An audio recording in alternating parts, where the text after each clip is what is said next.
totally Sassy T from the 803. How you guys doing today? I am doing good. Thank you. Thank you for asking.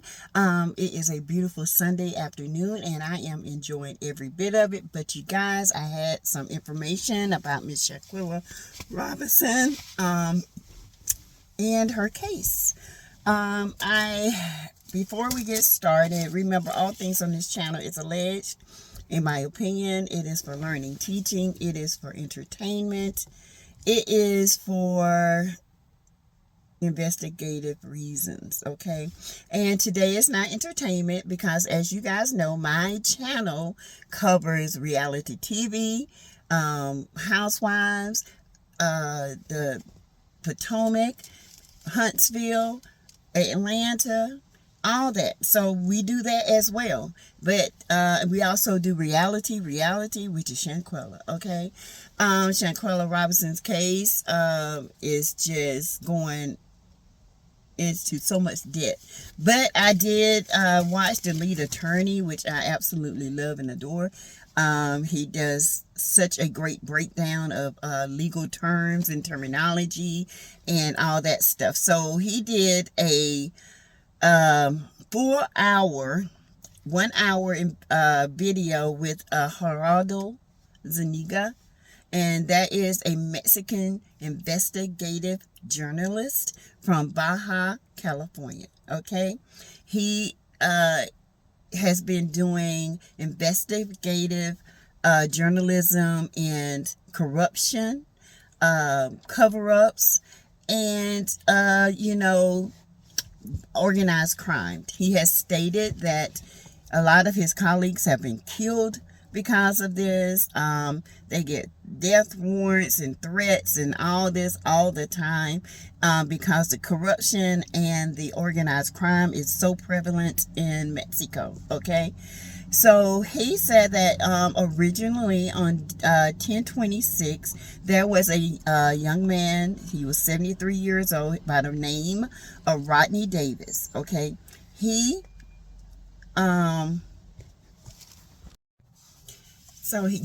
an investigative reporter, and like I said, a lot of his friends have been passed on because of this.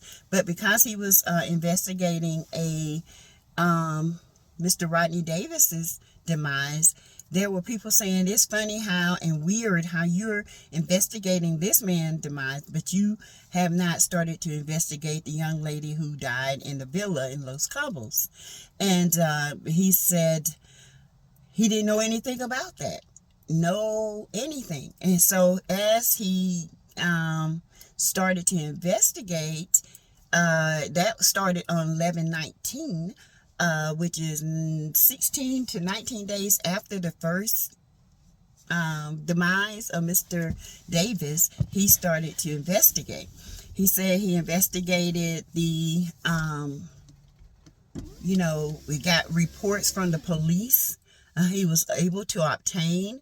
He said that he talked to the family, talked to the friends, investigated, started following the friends on social media, started following her friends that she went to college with, that she studied at Winston-Salem. He started doing an in-depth investigation of everything. He got the video, and once he started to report on this, it went viral. He also said that the Mexican public did not know about this Ms. Shanquella's demise. They did not know. The only people that knew were the family and friends of her. And once he started investigating it, it started to go viral. Now, keep in mind, the family's still thinking that Shanquella died of alcohol poisoning. But when he started to investigate and started telling the family, no, this is not what the autopsy said, then that's when they started pursuing, questions and answers. So this is when the Mexican authorities had to step in, and they had to be responsible for what they know went on. And that lines up with Shanquella's father, because once he found out it wasn't that, that's when he started to call around and he couldn't get anyone, So Shanquella's father was doing it, as well as this Mr. Zuniga, and he wanted answers. So according to Mr. Zuniga, let me find my papers, you guys. Sorry, I'm not organized today, but anyway, it shall go on. Okay, so like I said, the story went viral after the first person's demise. He obtained documents from the police. When he read the documents, there was a bit contradiction to what the six had originally said. There was a big contradiction from the autopsy to the police report. And just remember, guys, when you obtain a police report, you're just really gathering information of what happened, okay? There's no investigating going on right then. You getting statements from each person. You getting statement from the doctor. You getting statement from the EMTs that were there, and everybody else, okay? So you're just getting statements. It doesn't go, it just says what each person say. You know, like when you have a car wreck, you give your statement, the other person give their statement, and that's a police report. So when they got the police report, he said there was a big contradiction in what happened to Shanquella. Okay, it said that Miss Donovan, which is Winter, called 911 around 2:30. Nope, I'm sorry. Yeah, 2:30. And asked for a doctor because they had a young lady who they thought had alcohol poisoning. So around 3:30 or 3:15, the doctor arrived. It was a female doctor because, you know, Nazir made it issue to make it a female doctor, which I don't understand why he would even care long as it was a doctor, okay? But I have my reasoning for why he wouldn't care.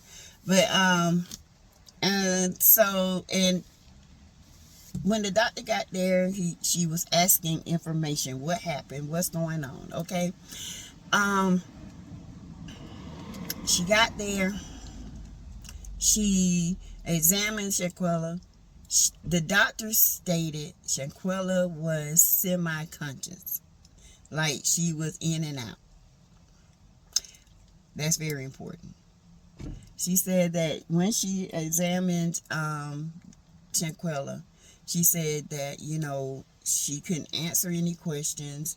She told the six that this was more serious than originally was stated, and that she needed to go to a hospital. And the six was like, no, we don't. They was adamant about not taking her to a hospital. Can you give her IV? You know, maybe she needs to be dehydrated, and she needs, you know, maybe she'll do better after she get IV fluids. Doctor then attempted, like I said before in previous videos, IV. It was unsuccessful. Okay, so she then states that, you know, when she started gathering more information, that Shanquella started convulsing, having a seizure, okay? And that's when she called 911. The EMT, the police arrived. The police were there trying to get, you know, help and see what was going on. The EMT said, you know, after they got there that, you know, Shanquella was convulsing. She lost pulse. They started 14 rounds of CPR. They gave 4 rounds of adrenaline, allegedly the CPR. They gave 6 shocks, allegedly, okay? Allegedly. And the police were there. She was pronounced demise at 17:47.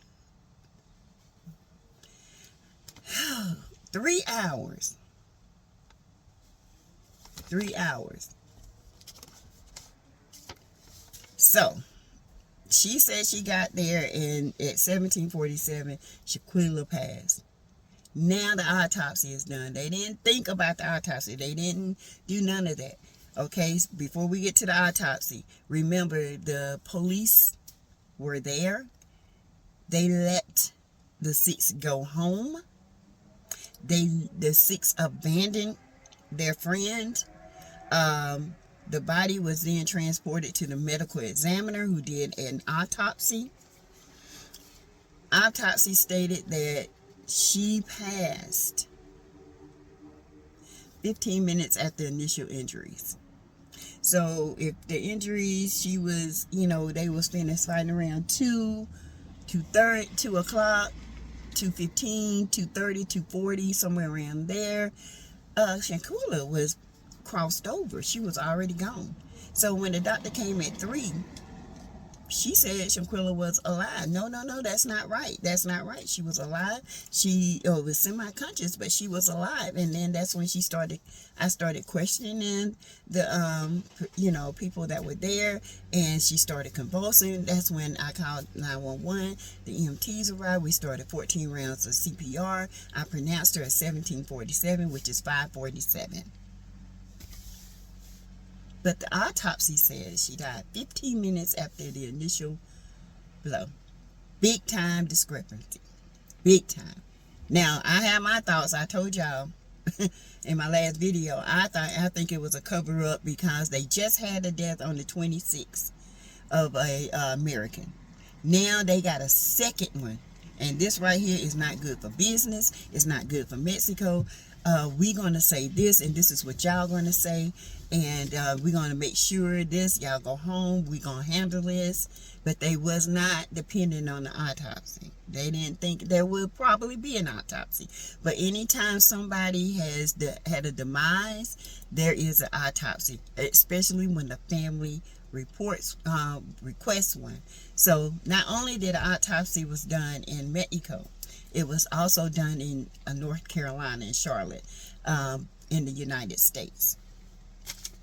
The autopsy in Mexico said it was a severed spine that had been decapitated. When I say internal decapitation, I mean the spinal cord was split. 15 minutes is probably all you have. 10 minutes at the most. Your body starts to shut down. It takes time because it starts to compensate. Every organ is compensating, trying to get oxygen, trying to get the signals to beat, the heart to beat, trying to get the signals for the lungs to fill up with oxygen. So this young lady saw everything that was going on but could not move. She was slowly going, and it is unfortunate she passed at 2:30, 3 o'clock, somewhere around there. And then the doctor that came said she passed at 1747, which is 547. There is somebody telling some big lies. Okay? Lies. So Zuniga said he obtained the video that we saw. Okay? He said, if you look closely, he said there is a fight. He did not know. He said the Shanquella pulled the underwear off of Dejanay's head, but he didn't know it was a bonnet. He thought maybe she got mad because she pulled the underwear off her head and she didn't like that, and they just got into it. But no, the lead attorney had to explain to him that that is a bonnet, and in African American culture, women pretty much wear that. So he was explaining the bonnet and explaining that the black culture, we wear head coverings like a bonnet to keep our hair in place. And that's why he thought it was underwear, because, Mexican women do not wear bonnets. They just wake up and... But anyway, so he said something transpired, okay? Something transpired. He did not know what transpired. Mr. Zuniga said that, after the fight, like I said, the doctor was called and all this. But what's interesting is, how they let the 6 leave. Mr. Zuniga said there is a protocol. Anytime there is a homicide in Mexico, There is a protocol. Everyone that was there is arrested until they figure out and get the evidence of what's going on and what happened. Okay? So, for them to let the 6 go and leave the body behind, that was not protocol. That was not protocol at all. Okay? So they got to go back home, and they left Shanquella's body to be autopsied. They went to the family, told the family it was alcohol poisoning, which they all knew. All of them knew it was an alcohol poisoning. Okay? And come to find out, the autopsy in Mexico was contradictive of what the police gathered at the scene. So, cover up could be. Timing, I believe the autopsy report. The autopsy report is backed by science. Everything in the body has a time that it breaks down. Okay? Everything. Even when you're actively dying, there are things that take place that, as a medical professional over 16 years, no.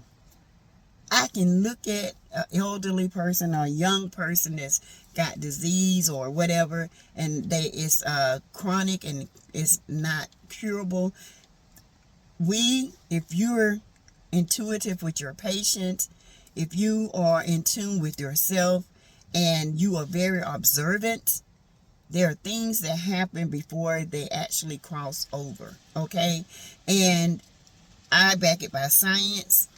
I seen it, and I would take the autopsy report any day before I take this police mumbo jumbo. I'm going to tell you why, because when you have a decapitation of your spinal cord, you have all of 15 minutes. Your body, and it was high up, your brain cannot get the heart to pump, to get oxygen to the lungs. They start to fill up. The brain starts to die because the oxygen is not getting there. So she starts to seize. She can't breathe because she got pulmonary edema going on. She can't move. Clots start to form. And they say she goes into cardiac arrest. And then CPR was performed. This is just a recap. 6 rounds of shock and 4 rounds of adrenaline was given. Why? The doctor says she passed at 17:47, which is 5:47. The autopsy says she passed 15 minutes after her injuries. And the injuries were reported at 2:15. So that means 2:30, 3 o'clock. Let's say it was 2:30. The injuries were reported. 2:45 to 3 o'clock, Ms. Shanquella was gone. Okay? So the doctor comes in, and you telling me you doing CPR and you talking to Shanquella, talking about she's semi-conscious. Somebody is covering something up. And it's got to do with the Mexican authorities, because they just had a demise on 10/26. Now, you talking about 3 days later on 10/29, we got another body? Oh, no. We got to do something. We got to do something. But what happened was they wasn't counting on that autopsy report.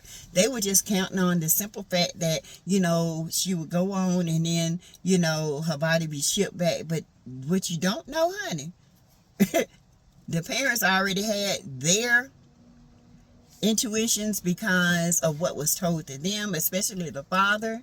And the autopsy report is so contradictory to what has been said.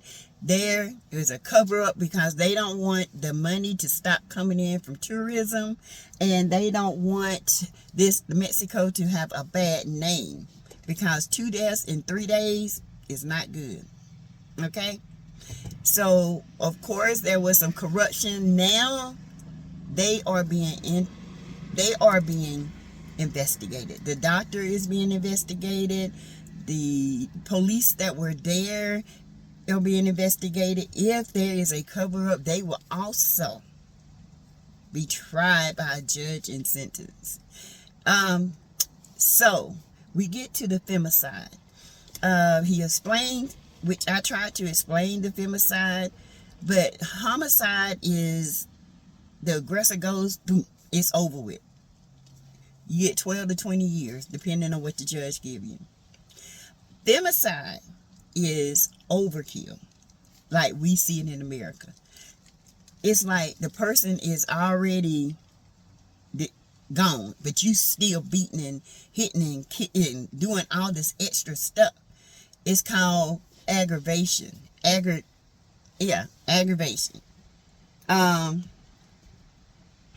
And so it's aggravated by hits, and the person is still can't get up. Okay, it's aggravated by all this. It is extensive hitting or beating a person when it should not have been that way. Not only did they have that aggravation of the beating, they had the aggravation of filming someone without their permission. That's the second aggravation, okay? Because it violates that person's private HIPAA law. They don't believe in that. If you get filmed in Mexico and you tell them it was against, your that you didn't give permission, then that you can be in trouble for that. Then not only that, they fled. They left the country. That's another aggravating assault that's added to it. Not only that, they left the body and lied. So these aggravations are packing up on them. Look at the aggravation as evidence, evidence, evidence. Each one carries a sentence. That's why with femicide, you can get up to 20 to 50 years in prison. 50 years because you went overboard and it was against a woman. Femicide can be woman on woman, female, male on female. Okay? It depends on how bad that you went and beat this woman, or you put the aggression towards her. Okay? So you got all this aggression, and now is femicide, which is the highest that you can get, because they're going to make it stick. Okay? They're going to make it stick. It's kind of like the degrees of murder here in the United States. You got first degree, second degree, manslaughter, voluntary manslaughter, involuntary manslaughter. You got not guilty, guilty. First degree, you better have everything. It can't be a shadow of a doubt. Cannot. Or everything is gone. That's why you start from the lower degree and you go up. That's how Casey Anthony got off. They went straight first degree. They could not convict her because it was too many doubts. Okay? When you do first degree murder, you have to make sure it's beyond a shadow of a doubt. Period. Or you can't retry this person. You can't. So that's why you start out with a lesser degree. It could have been child endangerment, moved up to aggravated assault, moved up to second degree murder, moved up to this. But this is why they did femicide, because it was so many aggravations on here that it classified as femicide. Okay. Oh yeah, it just gets worse. Okay. But Mr. Zuniga said that when the filming was going on, there was a young lady who crossed over and was trying to get in between Dejanay Jackson and stop her from hitting, stopped her from hitting Shanquella. They ended up getting into a little argument. Malik is the guy that was filming. He turned the camera to the right. There was a woman, a young lady down the hall who peeked out, I guess, to see what was going on. Then there is a second video. A second video, okay? Now, to them, this is a second video. To us, this would be a third video, okay? To them, on the second video, it was recorded that the young lady who tried to stop Dejanay, they got into an argument. As they were arguing and pushing and fighting, Shanquella started to convulse. Winter got scared, called 911. At 2:30, the doctor came at 3:30. That's when all this other stuff transpired and pronounced her dead at 5:47, which the autopsy said she died 15 minutes after her injuries. That's somewhere between 2:30 to 2:45, from 2:45 to 3, no later than 3. Okay, man, this is crazy. All right, let's see. I got some. So we're going to recap this. Doctor was called at 2:30. She arrived at 3:30. Saw Shanquella. She stated that she was semi-conscious, doctor, and she tried to talk to her, tried to start an IV. She told the 6 that, listen, she is bad off. We need to take her to a clinic. They was like, no, don't take her to a clinic. Can you give her fluids, start an IV? Maybe that will help her.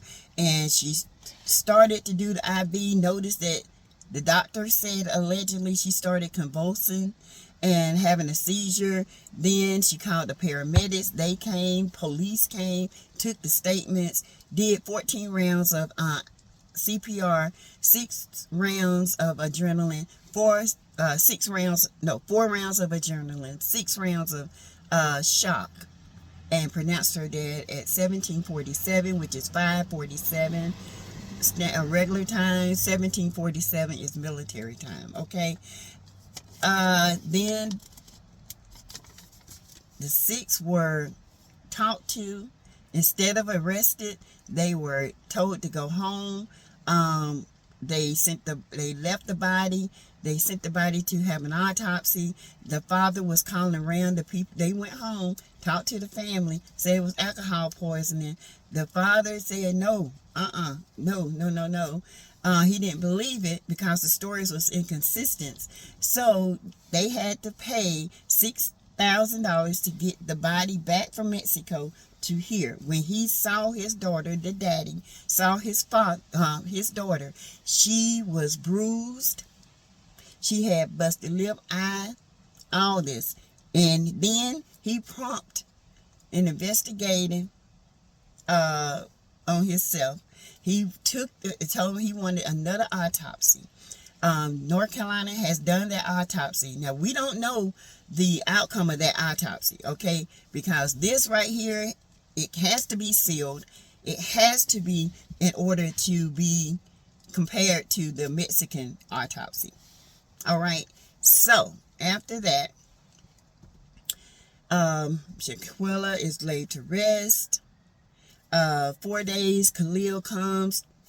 After that, you don't hear nothing else from him. Once they found out it was a decapitation of the spinal cord, you don't hear anything from anybody. They start going after Nazir, come and do his story, which is a total contradiction, okay, of his timeline. They are lying, okay. There is a cover-up. What I believe, 2 deaths in 3 days, that's bad for business. We got to do something. We can't have this. They wasn't dependent on the autopsy that's backed by science, and I would go by the autopsy any day, okay? I don't care what that doctor says. Oh, she was no, she was not. That girl had passed 15 minutes after her spinal cord split. And that is, you cannot live without your spinal cord connected to your brain that sends signals so you can breathe, so you can move, so your brain can get oxygen, so your heart can beat. So that, I knew that was a lie from day one. I told you guys that was a lie. I said, there is no way. I've been a nurse for over 16 years. I worked stroke, heart, all of it. ER right now. Okay, so don't tell me this woman laid there for 3 hours with a decapitated spine. And she, all of a sudden, she goes into cardiac arrest when the doctor comes. Yeah, okay. Y'all tell that to the next Bobo the fool. Because this one right here don't believe none of it. Okay? I believe the autopsy report. I believe that this was a cover-up because it was 2 deaths. And I believe that the Mexican authorities had something to do with it. They did not follow protocol. They did not arrest the 6 that were involved. They should have been still in Mexico until this case have been solved. But no, they are free and on the run here in the United States. So there comes the red file. The red file is a composite of all the aggravations that were done to Shanquella. The aggravation of being filmed without her permission. The aggravation of being assaulted, extremely assaulted. The aggravation of them leaving her body, the aggravation of them fleeing the country, the aggravation of them not calling the authorities when they were supposed to call the authorities. So this is labeled femicide because it's the worst ever. You know what I'm saying? The aggravations don't classify as homicide. It actually goes as femicide because it's done too much against a woman, and you went overboard. So now it's classified as a femicide. Okay? Whew, yeah. Now Interpol has the red file. And there has been a warrant issued for the aggressor. And because there's no name, they don't need a name.